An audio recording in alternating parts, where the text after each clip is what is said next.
telah menjemput ajal.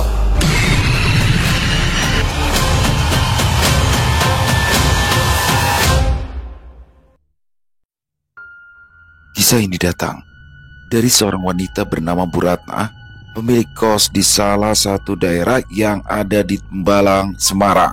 Kala itu, dia bercerita panjang lebar tentang seorang penghuni lama di kos-kosannya yang bernama Naya. Bukan tanpa sebab, pada akhirnya Bu Ratna menceritakan tentang kisah Naya. Dia ingin orang-orang belajar untuk peduli kepada sesama dan peka terhadap seseorang terdekat kita. Tembalang, sekitaran 2017. Kejadiannya sudah terjadi beberapa tahun silam. Mungkin sudah banyak yang lupa dengan kisah Naya, tapi tidak dengan Bu Ratna. Kala itu, Naya tiba-tiba datang kepada Bu Ratna dengan raut wajah panik, keringat hampir membasahi separuh pakaian yang ia kenakan. Dia terlihat tergesa-gesa ketika menuruni tangga. Bu Ratna yang saat itu kebetulan menengok anak-anak kos segera menghampiri Naya.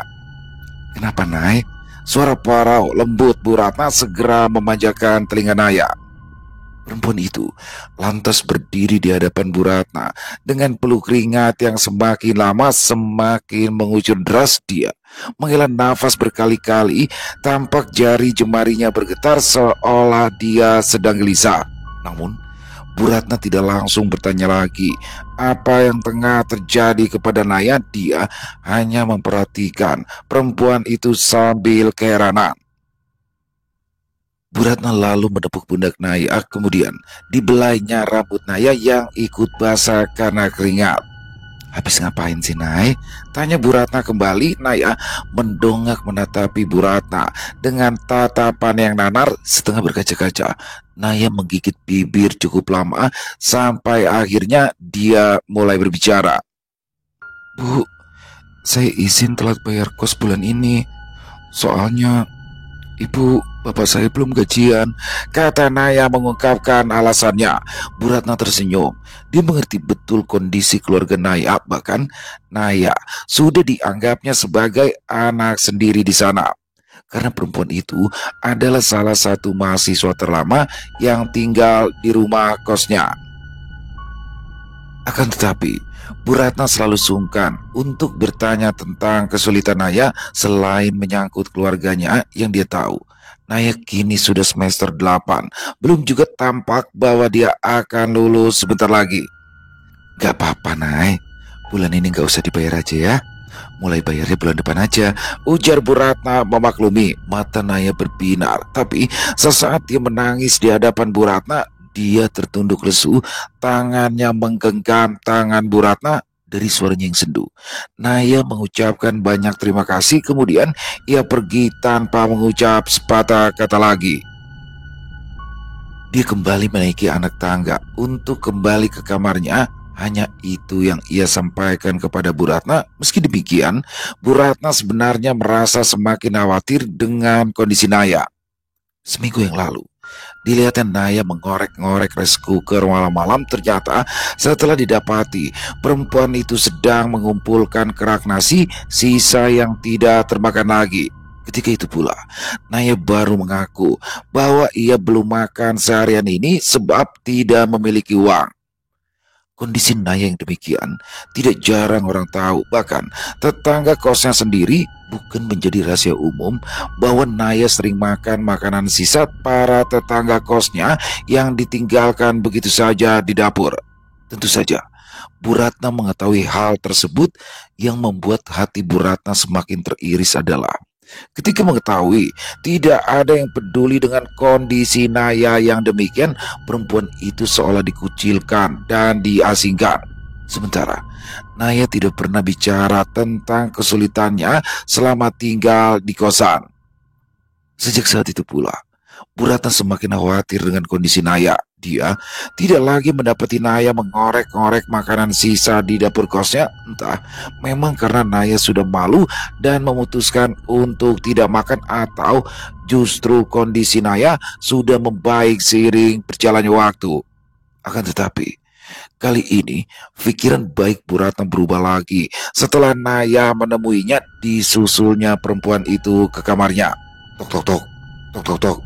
Nay, Naya, pekik Bu Ratna. Naya, keluar sebentar ya Dok, ujarnya sekali lagi. Tidak ada jawaban dari dalam.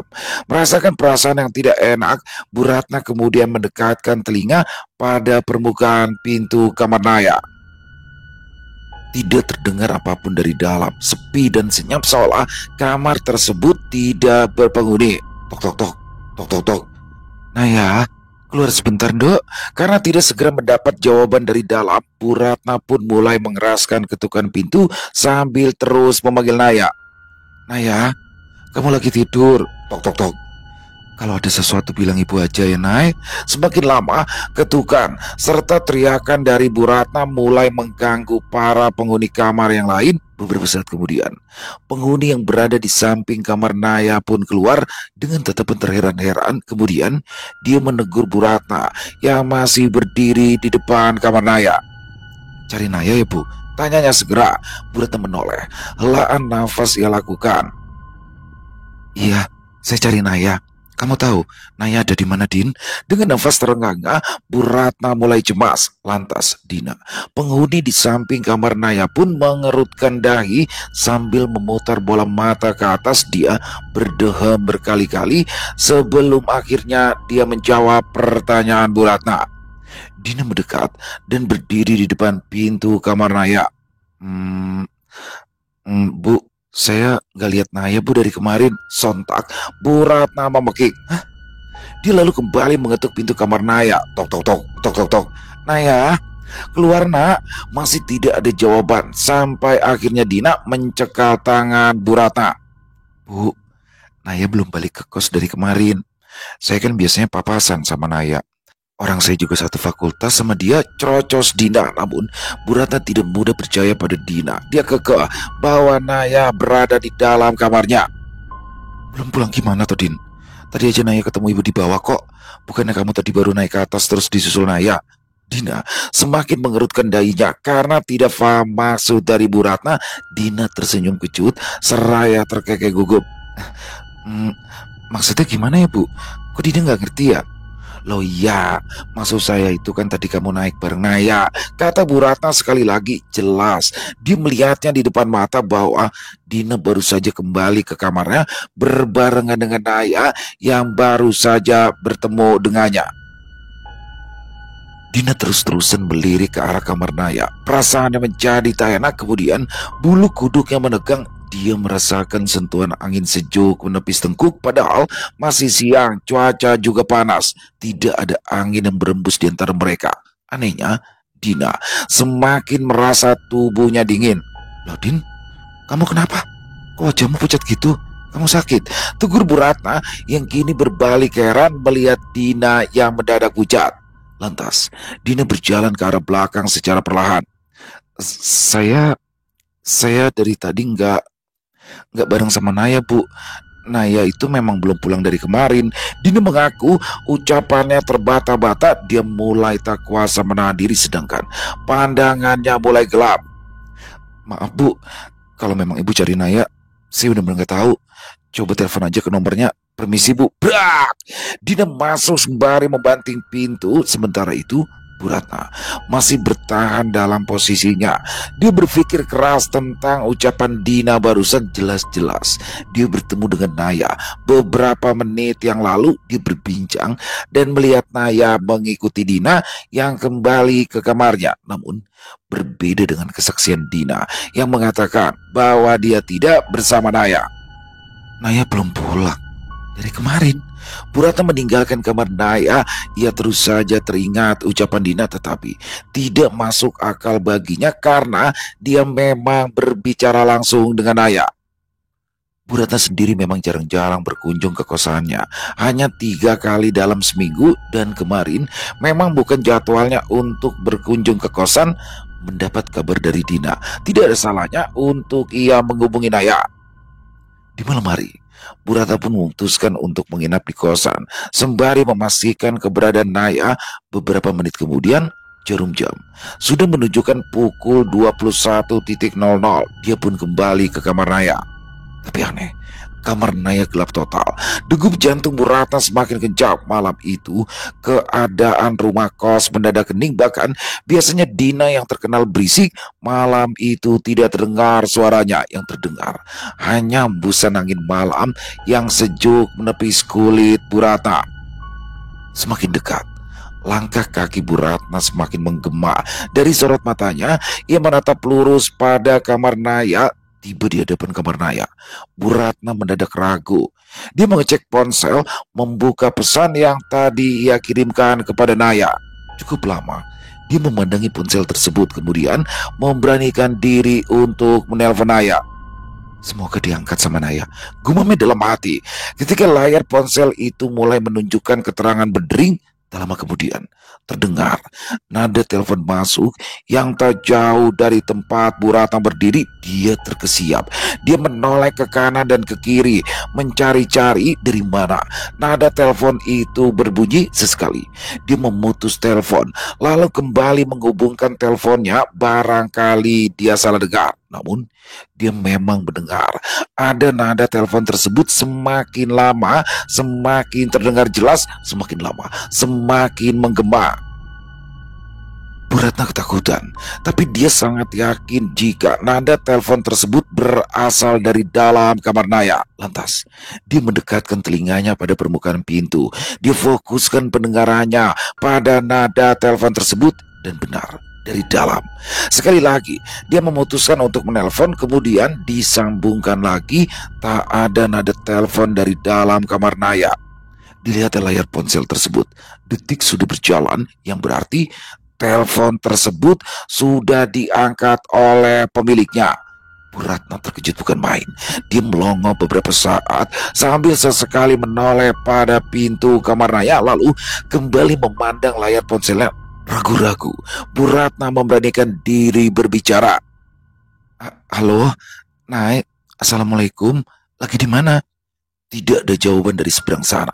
Jika benar nada telepon tadi berasal dari dalam kamar Naya, tentulah jika teleponnya diangkat pasti terdengar pula suara Naya. Nay, tidak ada jawaban. Sepi dan senyap. Tiba-tiba telepon itu terputus. Bu Ratna yang kepalang takut tergesa-gesa hendak kembali turun. Nafasnya mulai terengah-engah. Bukan karena dia lelah, tapi karena takut. Sekujur tubuhnya sudah dingin. Dia tidak peduli lagi dengan niatannya bertemu dengan Naya malam itu juga. Namun baru beberapa langkah dia pergi, terdengar suara pintu terbuka dari balik tubuhnya. Bu Ratna, suara perempuan yang lirih itu memanggil Bu Ratna. Sontak Bu Ratna berhenti.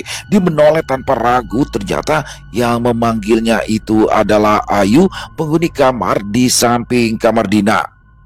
Yuk, itu kamar Naya emang gelap gitu? Tanya Bu Ratna segera sambil menutupi ketakutannya. Ayu pun menoleh ke belakang, menatap lekat pada kamar Naya. Kemudian dia mengangguk. Iya, dari kemarin Bu. Kayaknya Naya belum pulang deh dari kemarin. Kesaksian Ayu dan juga kesaksian Dina rupanya sama persis. Belum pulang? Kamu itu yakin yuk? Ayu mengangguk lagi. Iya Bu, dari kemarin Ayu nggak lihat Naya pulang deh. Tapi terakhir kali dia keluar kos itu sambil bawa tas besar. Bu Ratna terkesiap kala mendengarnya. Bawa tas besar? Nggak kamu tanya, dia itu mau pergi kemana yuk? Ayu mengangkat kedua baunya. Enggak Bu, kirain mau ke kampus aja kayak biasa. Kan biasanya Naya gitu. Kenapa sih? Ibu ketumben deh nyari Naya malam-malam. Ayu bertanya balik. Bu Ratna mendekati Ayu. Ibu itu mau nitip sesuatu tadi buat Naya. Ibu nelpon, kok kedengeran suara handphonenya dari dalam kamar ya? Ucap Bu Ratna pelan. Ayu kembali menoleh ke belakang. Bu, Ratna itu belum pulang dari kemarin. Tegasnya sekali lagi dengan yakin. Bu Ratna terdiam, tapi pandangannya pun lekat pada kamar Naya yang masih saja gelap. Bagaimanapun, dia masih sulit percaya dengan kesaksian Dina dan Ayu. Apalagi kejadian barusan yang membuatnya semakin yakin bahwa terjadi sesuatu kepada Naya. Yuk, besok kalau kamu ketemu Naya, tolong hubungi ibu ya, kamu chat aja, ujar Bu Ratna sebelum ia meninggalkan area kamar kos tersebut. malam masih panjang. Tidak ada tanda-tanda keberadaan Naya. Padahal pesan yang Bu Ratna kirim sudah dibaca 15 menit yang lalu oleh Naya. Duh, anak itu kenapa ya? Padahal terakhir ketemu masih baik-baik aja kok. Celetuk Bu Ratna, dia bergumam seorang diri di halaman kos miliknya. Tiba-tiba dia teringat dengan Naya yang bertemu dengannya siang tadi. Dia masih dibuat terkejut dengan kesaksian Dina dan Ayu, juga dengan kejadian beberapa menit yang lalu. Secara sadar dia berbicara dengan Naya. Secara sadar dia mendengar nada telepon dari dalam kamar Naya. Akan tetapi penghuni kamar lain mengatakan bahwa Naya belum pulang dari kemarin. Kekhawatiran pada Naya menggelayuti pikiran Bu Ratna. Sepanjang malam dia terjaga, bahkan ketika dia beranjak ke tempat tidurnya, malam yang sepi dan hening membuat Bu Ratna malah sulit terlelap. Sementara jam sudah menunjukkan pukul 12:30. Belum juga ada kabar dari Naya. Sampai dengan lewat 5 menit kemudian, tiba-tiba saja Bu Ratna mendengar pintu gerbang kos dibuka. Dia sontak terbangun dari tempat tidurnya. Udah lewat jam malam, kok ada yang bisa masuk ya? Gumamnya keheranan. Ya, kos milik Bu Ratna itu punya peraturan yang ketat tentang jam malam. Lewat pukul 10 malam saja, kalau ada penghuni kos yang pulang di atas jam 10 malam, tidak akan bisa masuk karena gerbang kos sudah dikunci oleh penjaga kos. Namun malam ini bahkan sudah pukul 12:30 malam. Siapa yang bisa membuka gerbang kos dengan sendirinya? Khawatir terjadi sesuatu yang tidak diinginkan, Bu Ratna pun bergegas mengecek gerbang. Dia berlari terbirit-birit menghampiri Pak Jum, sang penjaga kos yang biasanya bertugas mengawasi penghuni kos. Loh Pak, itu gerbang siapa yang buka? Bekiknya pada Pak Jum yang ternyata terlelap di depan televisi yang masih menyala terang. Pak Jum terenyak, matanya masih merah, dia gelagapan meraup wajah. Wah, gerbang Bu. Iya, itu loh, gerbangnya kebuka. Siapa yang masuk? Pak Jum tidak menjawab. Dia berlari mengecek arah gerbang yang ternyata benar-benar terbuka. Waduh, tadi udah saya kunci loh Bu. Mana mungkin ada nongkos pulang bisa buka gerbang sendiri. Bu Ratna terdiam. Dia tahu tidak mungkin ada penghuni kos yang bisa masuk, apalagi lewat jam malam. Mana mungkin juga mereka bisa masuk tanpa kunci gerbang. Lantas Bu Ratna membututi Pak Jum. Pak, coba cek ke kamar anak-anak. Takut ada orang jahat yang masuk. Mereka lalu berpatroli dadakan. Pak Jum bersama Bu Ratna segera memastikan keadaan kos. Mereka berputar ke sekeliling kamar sampai benar-benar yakin bahwa tidak ada orang yang mencurigakan. Karena ditakutkan ada seseorang yang berniat jahat masuk ke dalam. Namun setelah 1 jam lamanya mereka berputar bolak-balik, tidak ada seseorang atau apapun yang mencurigakan. Akan tetapi yang membuat Bu Ratna terkejut adalah ketika mereka tiba di area kamar bagian atas. Kamar Naya sudah menyala lampunya. Segeralah Bu Ratna menduga bahwa yang tadi membuka gerbang adalah Naya. Pak, coba cek di kamar Naya. Tadi itu lampunya mati loh, tapi kok sekarang nyala? Ujar Bu Ratna yang berdiri di belakang Pak Jum. Pak Jum menoleh pada Bu Ratna sambil tersenyum getir, kemudian menelan ludah berkali-kali. Tubuh Pak Jum mendadak gemetaran. Meskipun dirinya terus didorong untuk maju oleh Bu Ratna, tapi sebenarnya dia enggan. Bu, kalau itu bukan Naya, gimana ya Bu? Tanya Pak Jum pelan. Bu Ratna menggeleng, ikut takut mendengar perkataan Pak Jum. Wes, dicek dulu. Takut kalau orang jahat ternyata ada di dalam kamar Naya. Meski ketakutan yang mulai mencengkram dirinya, Pak Jum pun mengangguk. Walau hatinya penuh dengan kecemasan, dia berdiri di hadapan kamar Naya. Kemudian pintu tersebut diketuk berulang kali oleh Pak Jum. Tok tok tok, tok tok tok. Naya, permisi. Pekik Pak Jum memanggil Naya. Ning. Tidak ada jawaban dari dalam. Namun Bu Ratna dengan sangat yakin Naya sudah pulang. Melihat lampu kamarnya yang menyala, pastilah pemiliknya ada di dalam. Pak, ayo coba sekali lagi. Kalau tidak ada suara baru didobrak. Saya itu khawatir, pinta Bu Ratna. Pak Jum mengangguk, kemudian kembali mengetuk pintu kamar tersebut. Tok tok tok, tok tok tok. Mbak Naya, Permisi Mbak, Benaya udah pulang. Pekik Pak Jum disertai dengan pertanyaan. Sebelum Pak Jum benar-benar mendaratkan ketukan kembali pada permukaan pintu, Bu Ratna segera mencekalnya. Bu Ratna lalu menggeleng pelan. Pak, Naya itu dari kemarin belum pulang, tanyanya kemudian. Pak Jum menatap lama ke arah Bu Ratna. Dia menelan ludah, wajahnya terlihat ketakutan. Iya Bu, Naya itu dari kemarin belum pulang, jelas Pak Jum. Dan semuanya terbukti benar. Ada sesuatu yang tidak beres dengan Naya. Lantas yang bertemu dengan siang tadi. Setelah lama mereka terdiam, larut dalam pikiran masing-masing, akhirnya Bu Ratna pun menggantikan Pak Jum. Ya sudah Pak, biar saya ngetuk, ujar Bu Ratna dengan suara bergetar. Dengan langkah pelan dan hati yang penuh dengan tanda tanya, Bu Ratna mendekati pintu kamar Naya. Lampu kamar itu menyala terang, tetapi tak ada suara dari dalam. Bu Ratna mengetuk pintu itu dengan ketukan yang lebih lembut dibandingkan sebelumnya. Tok tok tok. Naya, ini ibu. Buka pintunya nak, kata Bu Ratna sambil berusaha menenangkan dirinya sendiri. Tak ada jawaban. Hanya suara detakan jantung Bu Ratna yang semakin kencang. Entah siapa yang berada di dalam, membuat Bu Ratna semakin bertanya-tanya tentang keberadaan Naya. Ketika Bu Ratna hendak mengetuk pintu lagi, suara dari dalam terdengar samar-samar, seperti bisikan yang tidak jelas berbarengan dengan suara langkah kaki yang mendekat ke arah pintu. Bu Ratna kembali mendapat ketenangan. Dia mulai bisa menghela nafas lega. Bu Ratna, terdengar itu, suaranya lirih. Bu Ratna buru-buru menempelkan tubuhnya pada permukaan pintu, wajahnya cemas, jantungnya berdegup kencang. Apalagi setelah ia mendengar suara lirih tersebut yang membuat dia semakin yakin bahwa Naya sudah pulang. Naya, Naya, buka pintunya nak, Bu Ratna berteriak. Kali ini lebih tegas, tetapi dengan nada cemas yang tak bisa lagi disembunyikan. Namun setelahnya tidak ada jawaban lagi dari Naya. Seolah suara tersebut kembali lenyap. Bahkan ketika Bu Ratna mengetuk pintunya berkali-kali, tetap saja tidak ada jawaban dari dalam. Bu Ratna memberikan isyarat mata kepada Pak Jum. Ditolehnya pria tua yang masih berdiri memandangi kamar Naya. Pak, dobrak pintunya. Saya khawatir si Naya itu kenapa-napa. Tito Bu Ratna. Pak Jum mengangguk. Dia menyiapkan lengan kekarnya untuk mendobrak pintu. Namun sebelum itu dia menggenggam gagang pintu. Diputarnya ke bawah secara perlahan.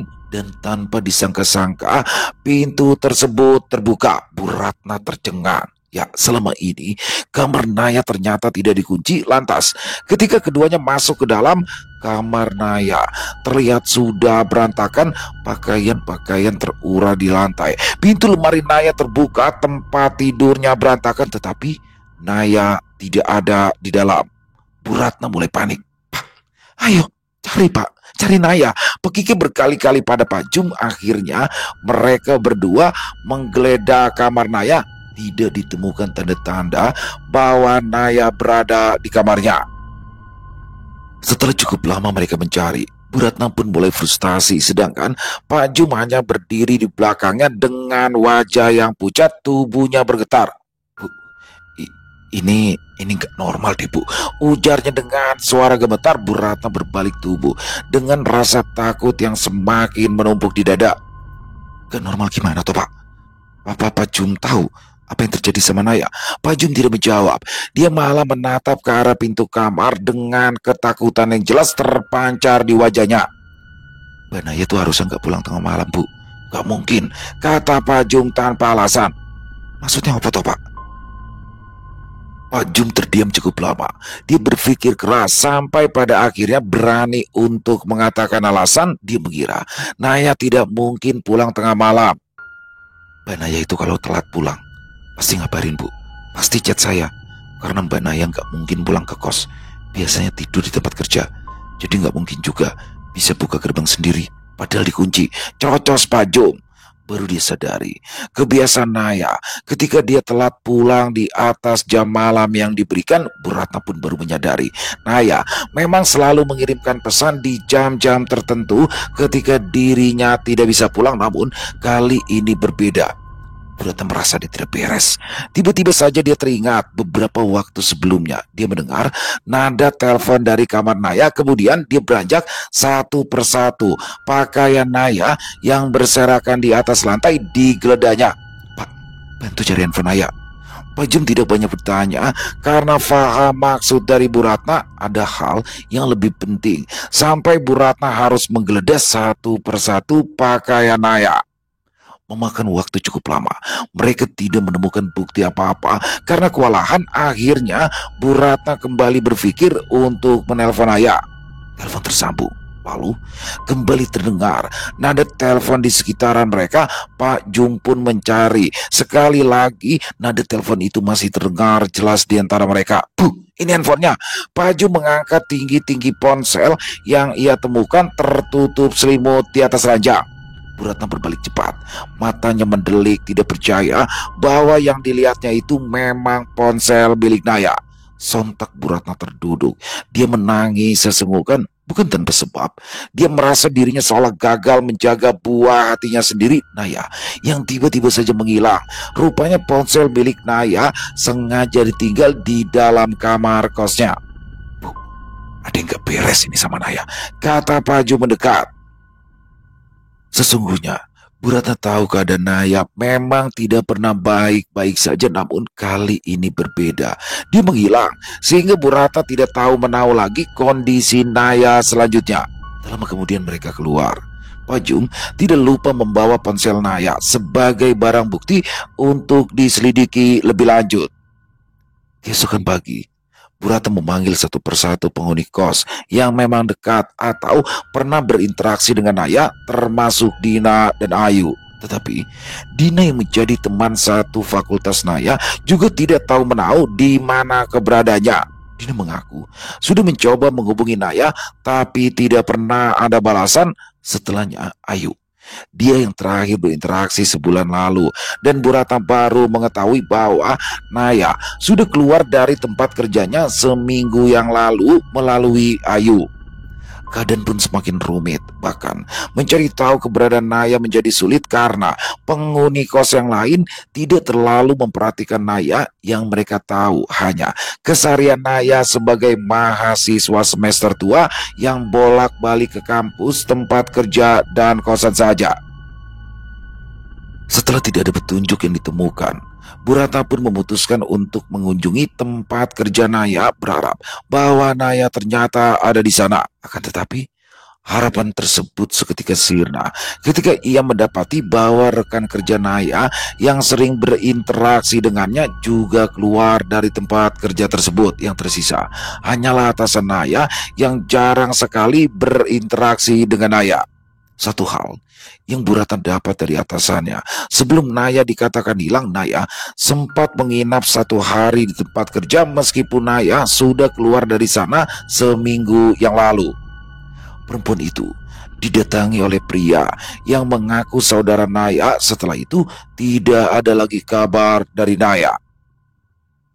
Segala cara sudah dilakukan, tetap tidak ada tanda-tanda, sampai pada akhirnya malam itu hujan badai turun. Bu Ratna jadi sering menginap di kosan karena takut terjadi hal yang sama dengan penghuni kos lainnya. Malam itu pula, ketika dia sedang termenung di halaman, Pak Jum berlari menghampiri, menerabas hujan. Sekujur tubuhnya sudah basah kuyup. Pak Jum ternganga. Bu, handphonenya Naya udah bisa dibuka, katanya. Mengetahui hal itu membuat tekad Bu Ratna kembali merekah. Setelah berhari-hari lamanya, satu-satunya barang bukti yang bisa menjadi petunjuk keberadaan Naya berhasil dibuka oleh rekan anak Pak Jum. Ponsel Naya diretas agar bisa dibuka tanpa PIN. Di tengah derasnya hujan, suasana semakin dingin. Bahkan angin yang berembus bertambah kencang seolah murka pada Bu Ratna yang tidak bisa menjaga Naya. Dengan jantung yang berdegup kencang serta pikiran yang tak bisa lagi tenang, Bu Ratna, Pak Jum, Dimas, anak dari Pak Jum, dan Tommy, rekan Dimas, berkumpul di pos security. Dimas menjadi saksi. Begitu pula dengan Pak Jum, sementara Tommy diamanahi untuk mencari bukti-bukti yang bisa menjadi petunjuk dari ponsel milik Naya. Di samping Pak Jum, Bu Ratna hanya terdiam. Mendadak dirinya merasa mual, pusing, juga kedinginan, mungkin karena sedang hujan. Tapi di sisi lain, juga karena dia ketakutan, dia takut jika memang terjadi sesuatu yang tidak diharapkan terhadap Naya. Ketika satu persatu sosial media Naya dibuka, satu persatu petunjuk mereka temukan. Beberapa pesan masuk serta riwayat telepon membuktikan bahwa terjadi sesuatu yang membahayakan kepada Naya. Yang membuat mereka lebih terkejut adalah ketika membuka pesan dari Dina dan Ayu. Sudah puluhan pesan serta panggilan tak terjawab. Ketika dibuka, rupanya berisikan ancaman. Bu, panggil Pak Jum. Bu Ratna menoleh dengan matanya yang berkaca-kaca. Perasaan hancur, dadanya terasa sesak ketika dia membaca pesan dari Dina. Rupanya seminggu yang lalu Dina mengancam Naya karena Dina dihukum oleh atasan di tempat kerja yang sama. Entah karena sebab apa, Bu Ratna tidak menemukan bahwa Naya yang menyebabkan Dina bersikap demikian. Justru dari awal pesan yang Dina sampaikan, dia memang sudah tidak senang kepada Naya. Dendam pribadi, Bu, ujar Dimas. Bu Ratna mengangguk. Besok saya harus ketemu sama Dina. Harus minta pertanggungjawaban sama dia. Amarahnya memuncak, rasa tidak terima kian mereka. Sementara Ayu, bukan berarti dia pun ikut membenci Naya, tetapi Ayu tidak peduli dengan kondisi Naya. Pesan terakhir yang Ayu kirim hanya pertanyaan tentang di mana keberadaan Naya. Itu pun dia kirim tempo hari setelah mendapati Bu Ratna mencari Naya. Selain pesan yang membuat Bu Ratna terkejut, rupanya ada satu catatan yang Naya tulis terakhir sebelum dia benar-benar menghilang. Oh Bu, ini apa Bu? Pak Jum bertanya, berdiri di samping Bu Ratna yang tampak tertegun. Bu Ratna membaca catatan itu dengan seksama. Satu kalimat yang paling mencolok membuatnya merinding. Aku terjebak dalam sesuatu yang lebih besar daripada yang bisa kubayangkan. Yang terakhir, terima kasih Bu Ratna. Tidak pernah aku bayangkan kebaikan yang lebih daripada yang pernah aku rasakan. Terima kasih sudah membuatku bertahan. Tapi yang lainnya, aku tetap sendirian. Tidak ada yang peduli sampai sekarang. Bu Ratna terdiam. Dia terkejut sekaligus bingung. Apa yang sedang terjadi? Naya memang selalu terlihat seperti menjalani kehidupan yang biasa saja. Meskipun sering terlihat murung dan seolah menghindar dari perhatian. Namun kini semua berubah. Sepertinya Naya terlibat dalam sesuatu yang sangat berbahaya. Dan Bu Ratna harus segera menemukan jawaban dari catatan yang Naya tinggalkan. Pak Jum sempat ketemu Naya nggak sebelum dia menghilang? Tanya Bu Ratna dengan suara cemas. Pak Jum menggelengkan kepala. Waduh, saya nggak tahu ya Bu. Sepertinya memang gak ada yang tahu. Bu Ratna merasa ada yang sangat salah dengan ini semua. Pikirannya melayang pada catatan Naya. Ada sesuatu yang lebih besar daripada yang ia bayangkan, dan itu melibatkan orang-orang di sekitar Naya. Bu Ratna memutuskan untuk tidak tinggal diam. Dia harus mencari tahu lebih lanjut atas apa yang terjadi dengan Naya. Dengan langkah penuh tekad, Bu Ratna mulai membuka monitor CCTV. Pak Jum, coba putar di hari Naya pergi. Tita Bu Ratna. Pak Jum baru terfikirkan niatan Bu Ratna. Sontak dia memutar kembali rekaman CCTV di hari ketika Naya pergi. Mulai dari CCTV dari ujung lorong yang menyorot area kamar Naya sampai CCTV yang mengarah ke arah gerbang. Mereka dapati Naya hari itu pergi membawa tas besar. Wajahnya ketakutan, begitu pula gerak-geriknya. Namun sebelum dia benar-benar pergi, dia sempat berpapasan dan berbincang sebentar dengan Dina, sampai akhirnya Dina merebut sesuatu dari tangan Naya, yaitu kunci kamarnya. Dina ketika itu langsung meninggalkan Naya, dan Naya pun bergegas pergi. Langkahnya terburu-buru sampai ia keluar gerbang. Sesampainya di gerbang, dia sudah ditunggu oleh seseorang yang berpakaian serba tertutup, tapi dari postur tubuhnya, seseorang tersebut adalah pria. Kecurigaan mereka pun berkata sampai di situ saja. Bu Ratna menyimpan beberapa bukti kuat, termasuk pengakuan atasan Naya kala itu. Keesokan pagi, Bu Ratna membawa Dina secara paksa ke kantor polisi. Begitu pula dengan atasan Naya yang merupakan atasan Dina juga. Di sana mereka diintegrasi. Di mana Naya? Bentuk Bu Ratna seraya bertanya. Dina tertunduk. Dia diam seribu bahasa, enggan untuk berbicara, apalagi menatap Bu Ratna. Jawab, Din. Di mana Naya? Dina masih terdiam sampai akhirnya Bu Ratna mendongakkan dagu Dina secara paksa. Mata Dina menatap Bu Ratna secara nanar. Tampak amarah dari sorot mata perempuan tersebut. Saya nggak tahu di mana Naya. Terakhir saya ketemu juga di hari itu Naya pergi. Setelah itu saya nggak ada urusan lagi sama Naya, ucapnya. Terus siapa pria yang menjemput Naya di toko? Atasan Dina menyaut sembari bertanya. Sontak Dina menoleh. Bukan urusanku. Aku nggak tahu kalau perkara itu. Amarah Bu Ratna tak bisa ditahan lagi. Ditamparlah Dina dengan kencang. Bang! Apa masalahmu sama Naya? Bentaknya. Dina terdiam cukup lama. Air matanya menetes. Itu cuma masalah kerjaan. Saya nggak mungkin tega sampai buat Naya pergi. Saya juga tahu kondisi Naya. Alasan, tegas Bu Ratna. Kalau gitu, kenapa kamu ambil kunci kamar Naya? Dina di sini kembali terdiam. Sontak dia mengalihkan pandangan karena geram.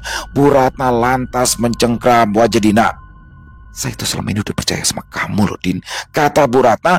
Dina masih terdiam, tapi tak lama kemudian bibirnya bergumam tanpa suara. Namun sebelum dia berbicara, Bu Ratna segera menyela. Sudah, biar diurus sama polisi aja. Dia beranjak meninggalkan Dina, disusul oleh atasan Dina. Begitu cepat informasi tentang hilangan Naya menyebar. Penghuni kos yang lain, kemudian teman-teman lama Naya dan dosen-dosen yang mulai bertanya-tanya, akan tetapi pertanyaan tersebut tidak langsung terjawab. Bersamaan dengan hasil pemeriksaan yang dibawa oleh Bu Ratna ke kantor polisi, muncullah satu bukti, satu informasi pasti tentang keberadaan Naya. Seorang pria di hadapan Bu Ratna menghela nafas berat, wajahnya ragu sambil menatap kertas yang berisikan laporan. Pria tersebut berdalam. Saya tahu di mana keberadaan Naya, dan ini bisa menjadi jawaban atas menghilangnya. Bu Ratna menelan ludah. Dia menemat tangan, jantungnya mulai berdegup kencang, perutnya mulas bukan main. Bisa dibaca informasi yang ada di sini. Barangkali ibu belum update tentang tragedi beberapa hari ini. Pria tersebut menyodorkan kertas yang sedari tadi ia genggam. Mata Bu Ratna segera mencermati isi dari informasi tersebut. Sebuah laporan tentang kecelakaan yang terjadi di sekitar bertepatan dengan hari di mana Bu Ratna mendengar gerbang kosnya dibuka tengah malam. Ketika itu pula rupanya Naya sudah meninggal dunia. Perempuan malang itu tertabrak truk pukul 12 malam. Sebelum akhirnya Bu Ratna mendapati kamar Naya lampunya menyala. Mengetahui hal tersebut, Bu Ratna pun menangis jadi-jadinya. Sepulang dari kantor polisi, membawa berita duka yang turut menggemparkan kos-kosannya. Pak Jum, panggil Bu Ratna dengan suara lemas. Pak Jum yang terduduk sambil menyesap kopi di kantor security segera mendekat, memboyong Bu Ratna yang seakan ingin jatuh ke tanah. Bu, kenapa Bu? Ada apa Bu? Bu Ratna kembali menangis jadi-jadinya di hadapan monitor CCTV. Dia kembali meminta Pak Jum untuk memutar rekaman CCTV hari di mana mereka mendengar gerbang dibuka tengah malam lalu. Ketika CCTV itu diputar, itu membuat mereka tercengang. Siang bolong, bulu kuduk mereka berdua menegang. Bahkan Pak Jum berkali-kali memastikan mengulang rekaman CCTV yang mereka lihat. Berkali-kali pula Bu Ratna mengerjap. Pak, itu benar gitu? Tanya Bu Ratna. Dia melongo di hadapan monitor CCTV. Pak Jum mengusap tengkuk. Ya Bu, ini benar. Apa yang mereka saksikan, rupanya tengah malam ketika mereka mendengar gerbang dibuka, memang Naya dia pulang. Dari rekaman CCTV yang mengarah ke gerbang, tampak Naya berjalan tergesa-gesa masih dengan pakaian dan tas yang sama. Dia berdiam cukup lama memandang CCTV. Wajahnya pucat, tatapan matanya kosong. Lalu dari CCTV yang menyorot dari ujung area kamar Naya, tampak pula bahwa perempuan itu membuka pintu dan masuk ke dalam kamarnya. Kemudian lampu kamar Naya menyala. Percaya tidak percaya, setelah terdengar berita Naya, beberapa penghuni kos mulai datang kepada Bu Ratna untuk menyampaikan kesaksian bahwa mereka bertemu Naya. Bahkan sehari setelah kematian Naya, mereka berbincang dengan Naya. Mereka mengetahui Naya keluar dari kamarnya dan berbagai kesaksian lain tentang Naya. Setelah kematiannya, Bahkan, Naya lebih banyak menjadi bahan perbincangan banyak orang yang iba bahkan tidak menyangka bahwa kejadian tersebut menimpa Naya seolah mereka peduli kepada Naya. Sangat berbeda dengan ketika Naya masih hidup di sana. Sama sekali tidak ada yang peduli dengan kondisi Naya. Mereka juga tidak jarang melihat Naya mengorek-ngorek makanan sisa di dapur. Tapi mereka tetap tidak acuh. Semua jadi terasa tak adil bagi Bu Ratna. Perasaan sakit hati turut menyayatnya hingga beberapa bulan kematian Naya. Selesai. Wow, luar biasa kisah dari Besti ini, Bu. Ini asli nih, horornya gigit banget nih dari awal ya kan, udah langsung masuk scene horor nih, bagaimana Naya menghilang. Dibuka dengan lembaran Naya yang kelam ya. Suka ngambilin. Naya kan padahal kerja ya. Naya kerja tapi kuliah juga sih. Mungkin dia banyak juga uang yang dikirimkan ke kampungnya. Jadi apa namanya?